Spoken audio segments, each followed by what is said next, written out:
As you've heard, it's hard for people in the back to hear if you don't pass the microphone around, so I appreciate you holding it. My name is Samuel P. Kamen. I'm an attorney representing SPOA.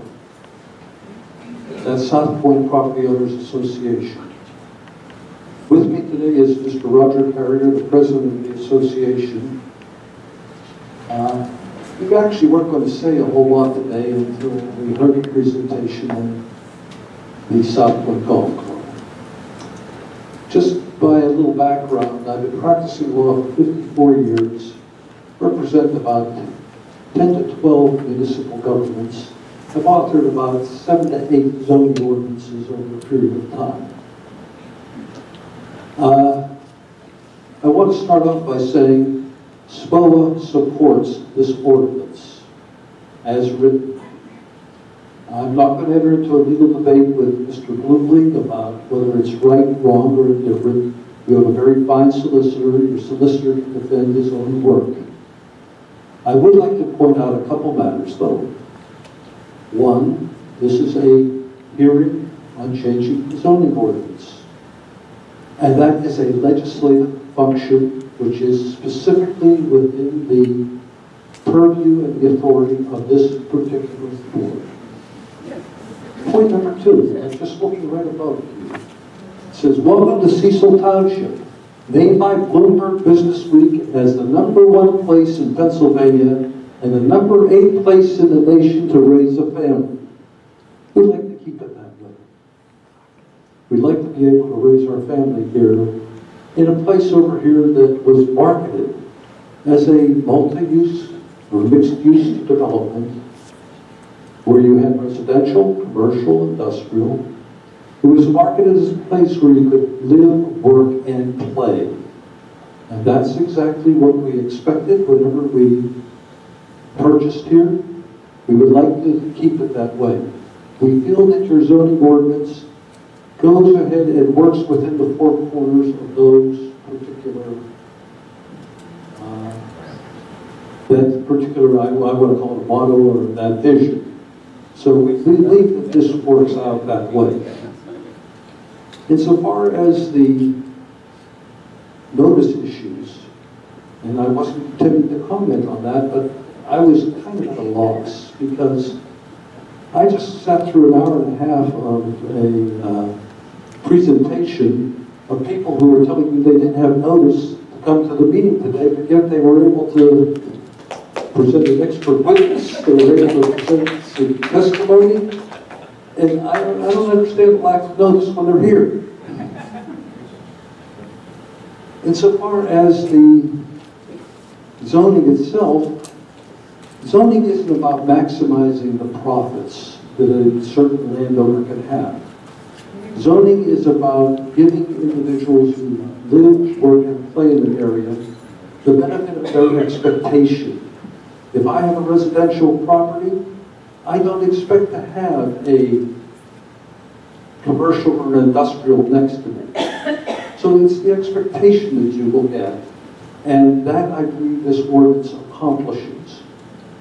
I would like to talk for a moment about the fact that this is the only property that's in recreational. That's actually not true. There's a 13-acre parcel called Parcel 14. It's owned by SPOA. It's dedicated to recreation. And if it was ever to be developed, it would be under this ordinance. So there are 2 parcels. One we own, which is a 13-acre parcel, golf course. So it's just not a singleton unit. As I said, on the legal points, I'm not going to debate them. That's going to be another time, another place. Needless to say, we support this ordinance. Roger, do you have anything you'd like to add? I don't really have, excuse me, I don't really have anything to add except that we salute the Township Supervisors for attempting to give the same rights to the people who developed in Southpointe,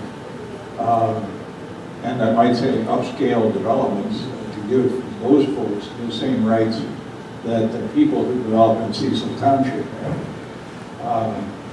if you built a $1 million house and you had a golf course right next to it, and you woke up one morning and there was a dog kennel with barking dogs there, you wouldn't be very happy. And you have a protection against that in Cecil Township in every place except the special district. So to me, it's a correct thing that you're doing in trying to avoid the breaking up of the golf course for additional development. Within SPOA, we also have significant issues for traffic, sewer, and other things. So the board of SPOA has been fairly vociferous against the breaking up of the golf course into multiple parcels that could add to the goals that we have for traffic, sewer, and other things. So we are concerned with health and welfare.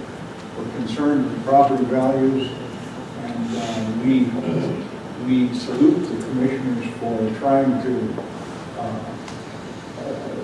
not allow the golf course to be broken into many parcels which would overtax and are the overtax situation. What I would like to do is turn the mic over to Zach Wambach, who represents the sub-associations, and these are basically the residential subdivisions. Ironwood, Fairwood Landing, and... Let me say one. Let me set the framework for that. In SPOA, we have the general organization, which was formed in 2003. And I was named the chairman, or elected the chairman in 2003, and I've been the chairman since its inception, since the turnover by the redevelopment authority.